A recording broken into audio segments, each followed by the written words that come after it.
que nous prenons une minute pour prier pour ceux qui sont sur le terrain et aussi pour le retour des âmes de ceux qui sont tombés pour leur patrie.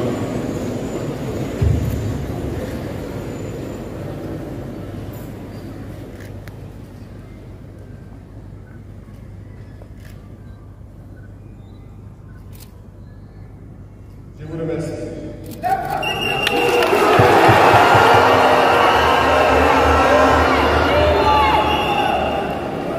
Rendons grâce à Dieu qui a permis que nous nous retrouvions ici aujourd'hui à l'occasion de la célébration de la Journée internationale de la jeunesse en bonne santé.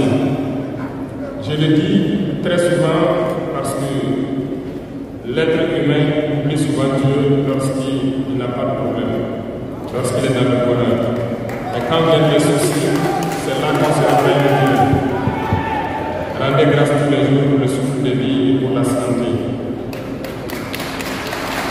Jeunesse du Burkina, jeunesse d'Afrique.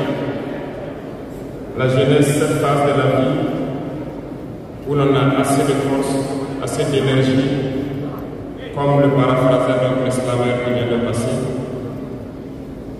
La jeunesse, c'est l'époque où on n'a pas assez de temps. Nous devons profiter du temps qui nous est donné, utiliser l'énergie nécessaire pour atteindre nos objectifs, pour changer le monde, changer notre monde, changer le monde des autres positivement.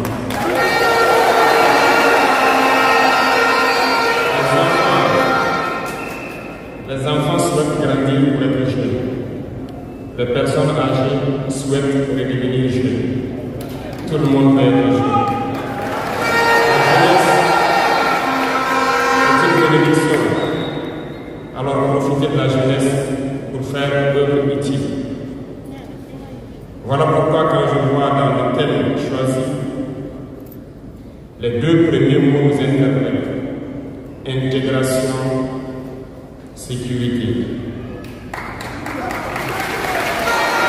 L'Afrique fait face à de nombreux défis. Et on doit se poser des questions. La jeunesse est-elle un atout ou un handicap pour le développement des nations? La réponse est simple et sans équivoque. Et vous la savez. Les pays développés ont pour la plupart une population vieillissante. Et actuellement, beaucoup de pays ont lancé des programmes pour rajeunir leur population. L'Afrique a cette chance d'avoir une population très jeune. Mais pourquoi l'Afrique est Nous devons donc nous pencher sur la question de comprendre pourquoi l'Afrique a une population jeune et qu'elle n'est pas développée. Et que les pays qui se disent développés cherchent donc à rajeunir leur population. Il faut que nous arrivions donc à transformer notre jeunesse en un véritable atout et un moteur de développement pour notre continent.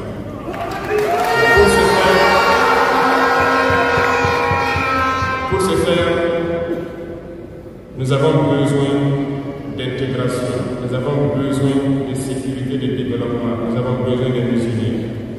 Certes, vous entendrez parler de l'Union africaine. Oui, elle existe. Mais quel est l'effet de l'Union africaine en réalité?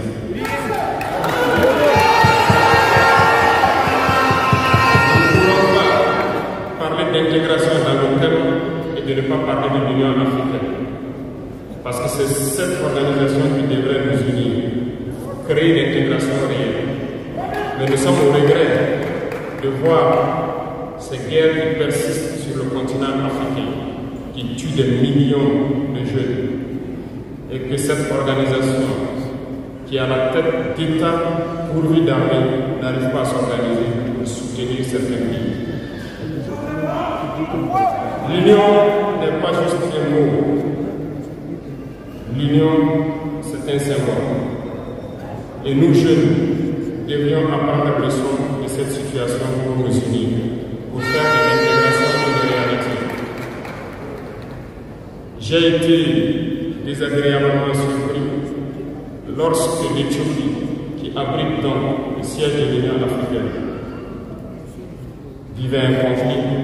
Et quand j'ai vu le Premier ministre se mettre en cri et annoncer fermer l'université à Addis Abeba pour faire face à la menace, je n'ai pas vu l'action de l'Union africaine pour protéger ces sièges. Les États occidentaux, pour la plupart, voyaient Addis Abeba tomber, ont plié bagages et parti. L'Éthiopie s'est battue, a trouvé une solution interne et vit plus ou moins en paix aujourd'hui. Les enfants du Congo meurent depuis des années. Plusieurs autres conflits que le Soudan existent sur le continent. Nous aurions aimé voir l'Union africaine générer les forces et toutes les stratégies nécessaires pour soutenir ces États pour qu'ils puissent retrouver la paix. Nous ne viendrons pas parler de nous ici au Sahel. Depuis près de 10 ans, le Sahel est le théâtre du terrorisme international. Mais nous ne voyons aucun soutien de ces organisations pour trouver une solution à ce problème.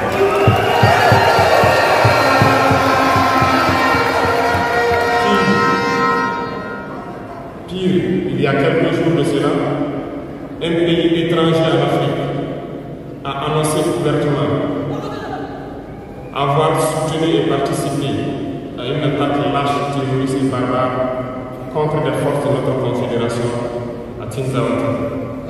L'Union africaine n'a pas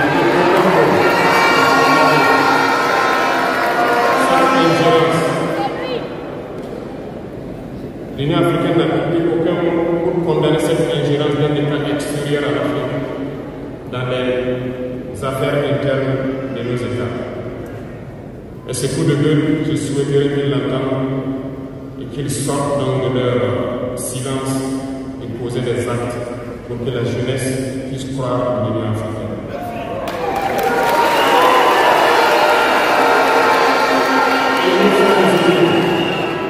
Il nous faut nous unir et la seule manière de s'unir, c'est de se parler, de se comprendre et de pouvoir donc asseoir les bases de cette unité-là. Et jeunes, laissez-moi vous dire que pour s'unir, il y a 3 mots, 3 grands vices qu'il faut bannir de nos comportements et de notre vie. Je parle de la lâcheté, la traîtrise et l'incompétence.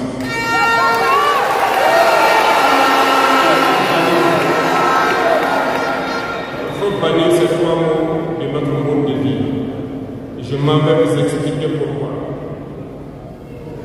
La lâcheté recouvre beaucoup de vices. Un lâche a toujours peur. Et lorsqu'on a peur, on devient un esclave. On s'y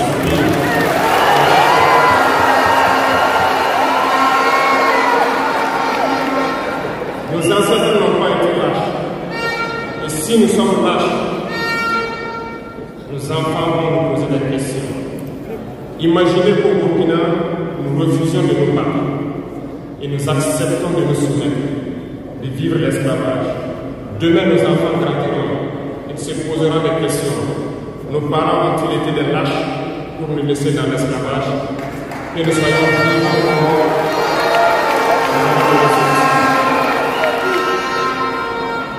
Le lâche a peur. Et les impérialistes ont compris, ils essaient de faire peur aux leaders pour que vous soyez des lâches. Parce que quand vous êtes un lâche, tous les autres vices peuvent naître. On fait tout pour que nous ayons peur. Ils viennent dans nos palais, ils nous menacent directement, ou des menaces froides. Bien sûr, nous répondons comme il le faut. Ils essaient de nous faire comprendre. Ils prennent chaque fois des exemples. Ils nous diront, vous savez, Thomas Sankara a essayé de faire comme ça, mais il est où? Il est mort. Le président haïtien a essayé de faire comme ça. Kadhafi a essayé comme ça, il est où? Il est mort. Voilà pourquoi on nous tire de manière froide pour nous faire peur. Et puis, nous voyons aussi souvent certains jeunes essayer d'emboîter le pas d'une autre manière. On peut les entendre dire, telle personne a régné ici, il est à la CPI, telle personne a régné ici, il est en prison. Tout ça pour essayer de nous faire peur, pour qu'on devienne des lâches. Mais je pense qu'ils n'ont pas compris quelque chose. Quand nous disons la patrie ou la mort, nous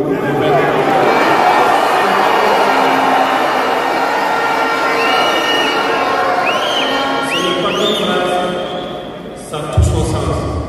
Nous n'avons pas peur et nous n'aurons jamais peur.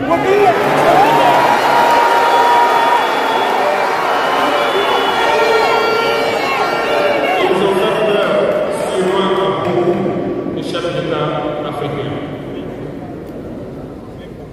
Vous voyez, souvent quand on s'exprime ou lorsqu'on a l'occasion d'être dans certaines situations à l'extérieur, nous tenons souvent des propos pour interpeller les chefs d'État africains, pour qu'on se réveille, prendre soin de notre jeunesse, pour pouvoir amorcer notre développement.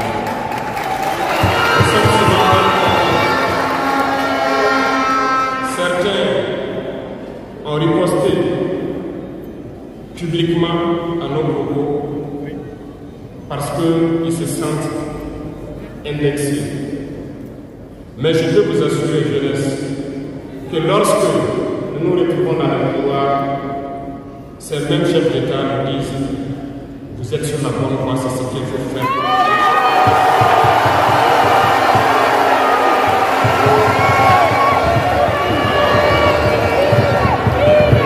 On doit poser des questions à savoir pourquoi vous ne faites pas comme nous, pourquoi vous ne nous accompagnez pas. Certains nous disent qu'ils ont les bénis, certains nous disent qu'ils ne peuvent pas. Chers aînés, chefs d'État africains, du haut de cette tribune, je souhaiterais dire que les peuples africains sont les peuples les plus pacifiques. Lorsque vous reconnaissez un tort, il faut le dire au peuple. Que nous n'ayons pas peur de venir sortir et dire au peuple nous nous excusons, nous avons été compromis, nous avons des biens mal acquis, on nous a compromis par plusieurs choses et que nous demandons pardon et nous revenons sur la bonne voie.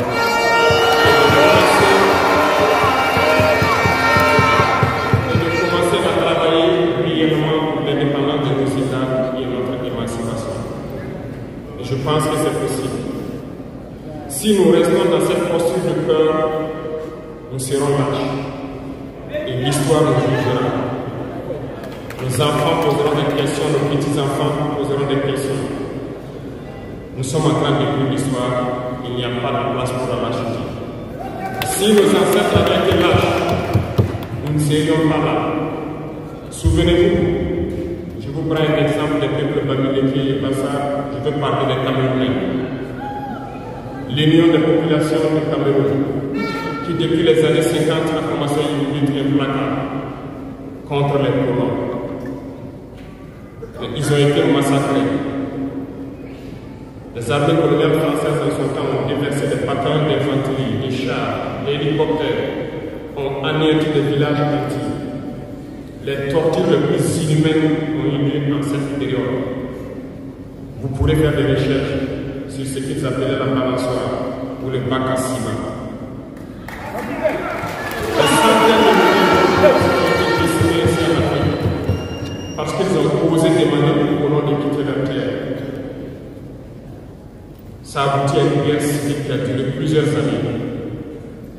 C'est pour dire que des gens ont osé, ont affronté à main nue les impérialistes pour que nous soyons là. Il n'y a pas de raison que nous ne puissions pas affronter les impérialistes pour que nos générations à venir puissent vivre. Il y a beaucoup d'exemples à travers l'Afrique d'hommes courageux qui ont refusé d'être lâches, qui ont combattu, qui ont fait face. Eh bien, soyons dignes de ces gens. Nous sommes leurs descendants et soyons dignes d'eux. Un lâche ne peut pas être digne. Ne soyons pas lâches. Jeunesse africaine. Parce qu'un lâche est toujours un prêtre. Et ça va le faire. Et nous ferons essayerons de nous faire peur pour que nous soyons lâches. Et si nous sommes lâches, nous avons trahi.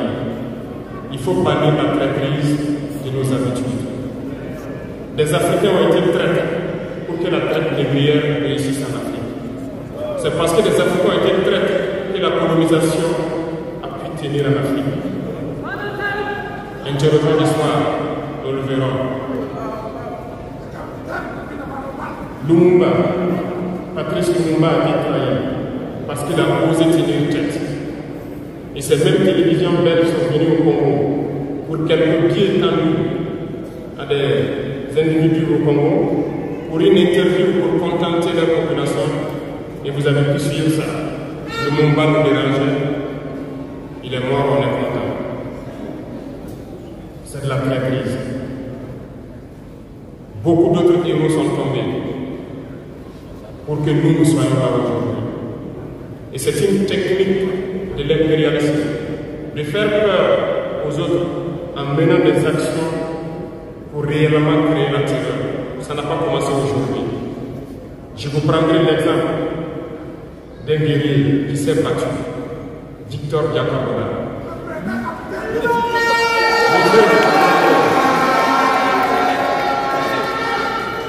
Il est issu d'une famille de chefs, pas de la chefferie donnée par le colon. Il était un enfant digne. Il a fait ses études au Sénégal, je crois. Il est venu médecin en Guinée. Et lorsque le RDA a été créé, il a rejoint la Côte d'Ivoire pour mener le combat contre les impérialistes, contre les envahisseurs, contre le colon. Il a essayé d'organiser la société ivoirienne. Partout, les gens ont commencé à porter la voix. Il y avait en son temps un général Michou qui a fait massacrer les populations ivoiriennes pour que jamais cet esprit de liberté ne puisse germer. Il a continué son combat aux côtés de Félix Houphouët-Boigny. Ils ont lutté, mais le plus virulent était Victor Diakabona. Il représentait une menace pour les impérialistes.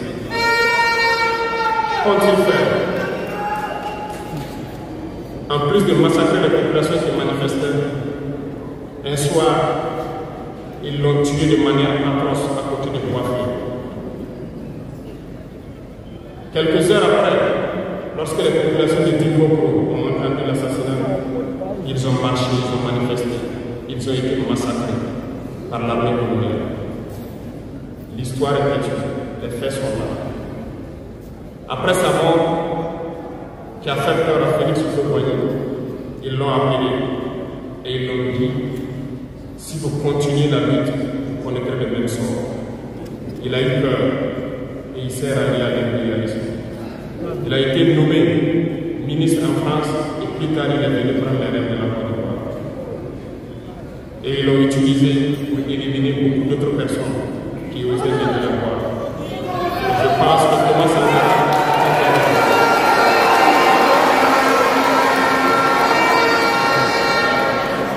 Si vous avez peur, vous serez lâche et vous serez traître.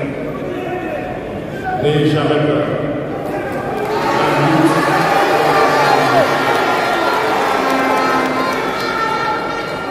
Il y a beaucoup d'autres exemples à travers le monde. Et il y a ces phénomènes qu'ils ont aussi utilisés depuis belle lurette et qu'ils continuent d'utiliser. Voyez-vous, certains individus, par exemple, se sont retrouvés dans d'autres pays et créé soi-disant un gouvernement parallèle au gouvernement du Mali. Vous avez entendu cette histoire. Ce n'est qu'une technique qui a existé dans le temps. Je vais vous prendre l'exemple de Ahmed Shalami, l'Irak.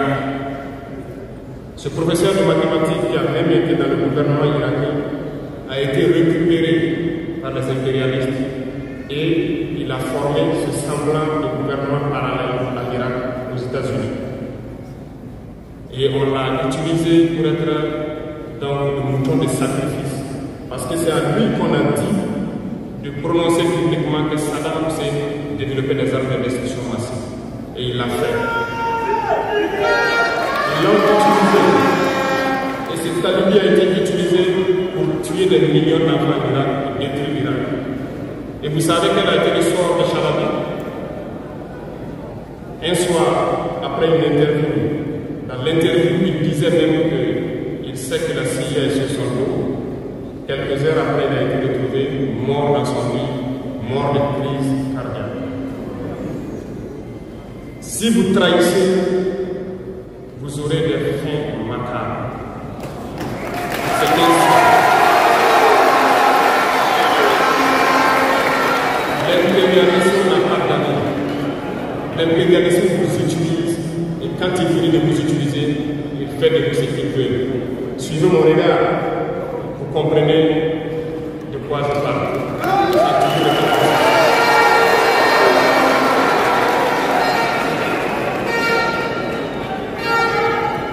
Le troisième vice que je vous invite à vous départir, c'est l'incompétence. Je reviens encore au mot de Slaver qui a marché sur ma langue. L'incompétence, vous comprendrez de quoi il s'agit. L'incompétence est un phénomène très dangereux qu'ils ont utilisé pour détruire la société africaine. Dans nos administrations, il y a beaucoup d'incompétence. Reconnaissons-le. Les incompétents ont beaucoup de place à côté de l'impérialisme. Parce que les incompétents peuvent promouvoir le développement d'un pays. Les incompétents peuvent vous amener à douter de vous. Les incompétents aiment la facilité.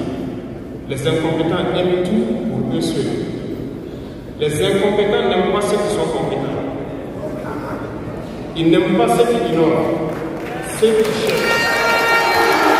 Les incompétents sont dangereux.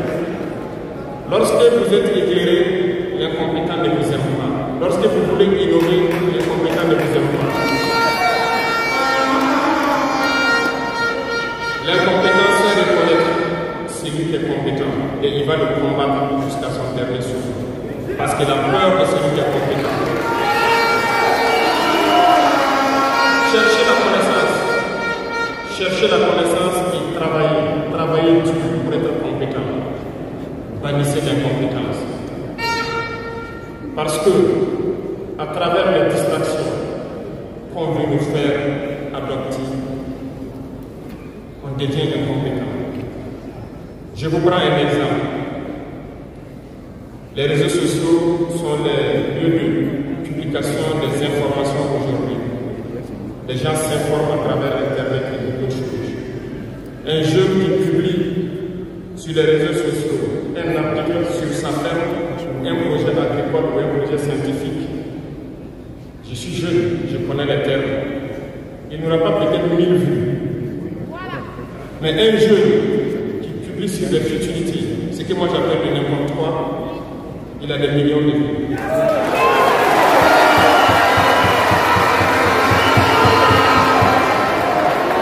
Justement, comme disait le jeune Slaver, on veut vous faire perdre du temps dans les futilités. Prenez conscience. Intéressons-nous au travail et cherchons la connaissance.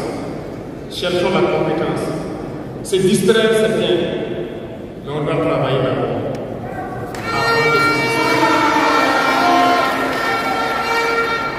Cherchez la connaissance, sinon vous perdrez du temps à ne rien faire.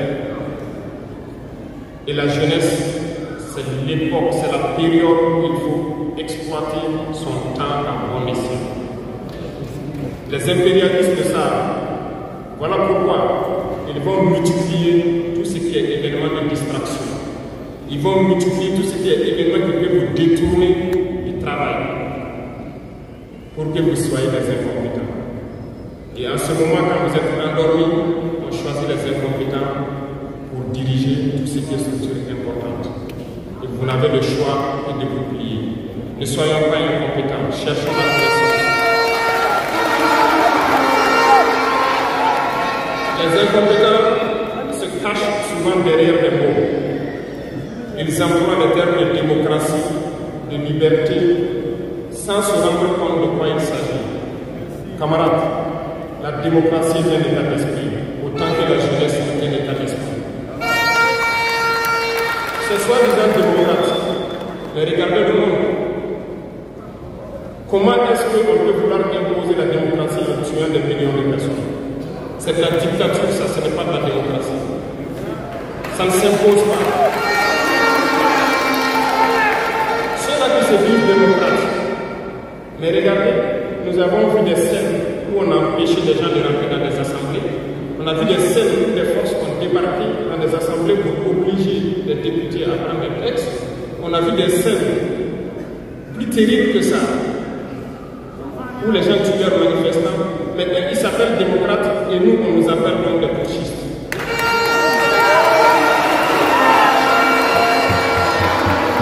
Si c'est ça la démocratie, je répète, nous ne voulons pas de cette démocratie.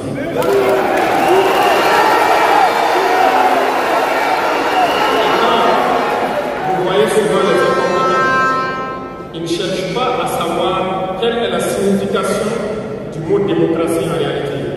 Ils s'accrochent juste à la définition qu'il lui a donnée l'impérialisme et il se met à parler de démocratie sans réellement connaître le fondement. Ça, c'est de l'incompétence. Il faut chercher à connaître, avoir la connaissance, regarder le monde pour redéfinir la démocratie telle que nous le voulons en Afrique.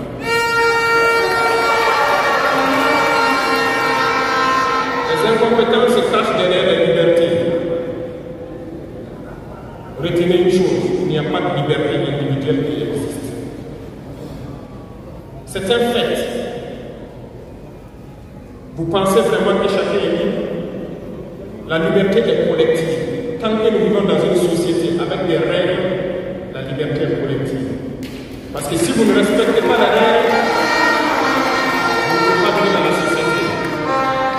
Si vous êtes libre de parler comme vous voulez, l'autre aussi est libre de vous répondre comme il veut.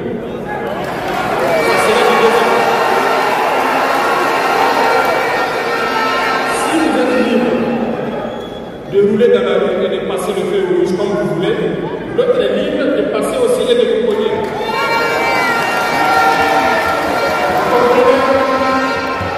Et si la liberté individuelle prend les dessus, nous sommes dans une société de désordre. Voilà pourquoi il y a des règles dans la société. Et les règles, tout le monde doit les respecter. Et là, on parle de liberté collective. Donc, certains se donnent le droit de parler de leur liberté individuelle à eux, mais ne tenant pas compte des autres. Je pense que ça fait partie aussi de l'incompétence. Parce qu'ils ne cherchent pas à comprendre, ils s'arrogent les droits que peut-être les États les ont donnés pour sévir, pour faire tout pour eux, en négligeant les libertés des autres. Non, la liberté est collective. Avant de poser un acte, on pense à la liberté d'autrui. Et nous ne devons pas transcender la liberté des autres. Donc ça fait qu'on va avoir la réserve. Et une fois qu'on a la réserve, la liberté individuelle n'existe pas. La liberté est collective. Et nous devons avoir...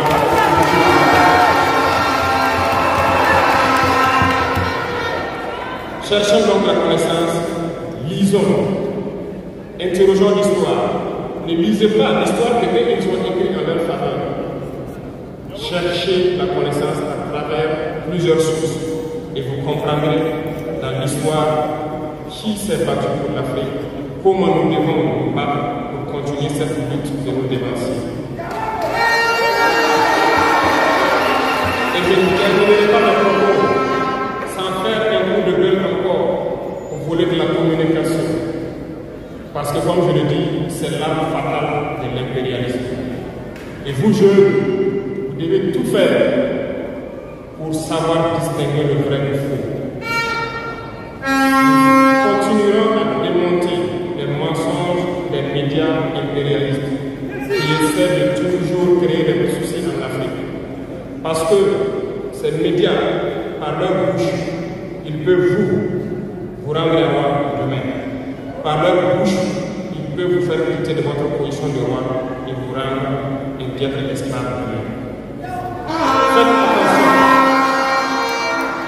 Je suivais une émission, malheureusement, il n'y a pas longtemps, burkinabé, où un jeune journaliste a sorti une phrase qui m'a laissé un peu perplexe. Il parlait de la Corée du Nord. Et le journaliste a dit, il meurt de faim en Corée du Nord. A-t-il pris le soin d'aller en Corée du Nord enquêter pour voir vraiment ses heures de fin? L'idée que les médias impérialistes ont vendu la Corée du Nord est plus développée que beaucoup de pays européens. Et parce que ces médias nous disent la Corée du Nord c'est la dictature, les gens meurent de faim, ils sont pauvres, ils n'ont rien, on prend ça ainsi. Mais la Corée du Nord est une puissance nucléaire, comment est-ce qu'ils ont fait?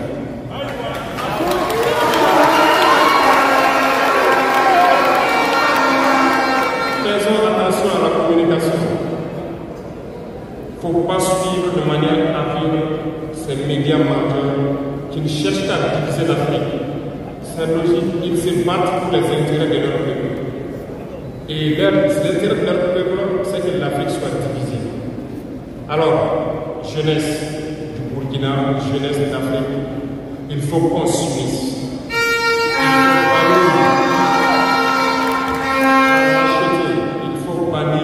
L'incompétence, il faut bannir la traîtrise et tous les risques de nos sociétés.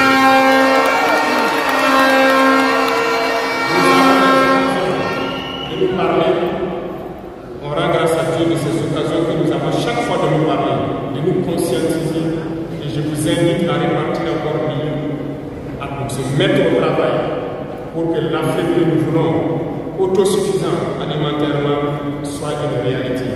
Pour que l'Afrique que nous voulons,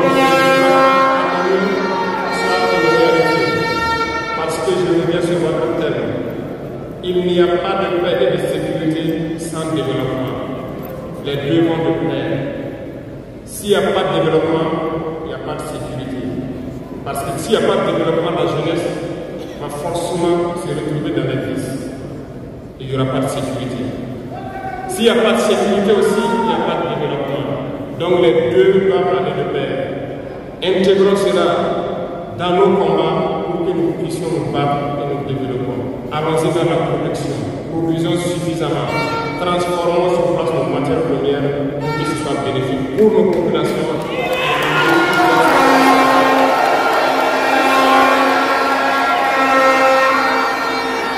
Je vous souhaite de très bonnes journées de réflexion sur le thème choisi, également sur le rôle essentiel de la jeunesse dans ce combat. Bonne chance à tous. Que Dieu fasse en sorte que tous ceux qui ont fait les déplacements retournent en bonne santé chez eux et que nous puissions nous retrouver quand nous le souhaitons par la grâce de Dieu. La patrie ou la mort.